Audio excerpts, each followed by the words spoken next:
Narinig. Hindi mo naintindihan. Lakas na. Lakas na sigaw ko, mami.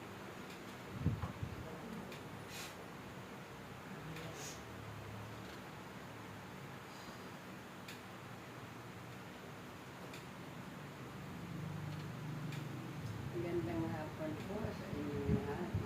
Ano po naman po? Salamat sa oras na ito na kahit sa paano. Ilan lang tayo. Matuto pa rin tayo magpasalamat sa Amen. Panginoon na sa oras na ito. Dito tayo ilan tayo. Amen. Napasalamat dahil sa ating Panginoon. Ang maraming salamat ako. Kahit na ilan lang kami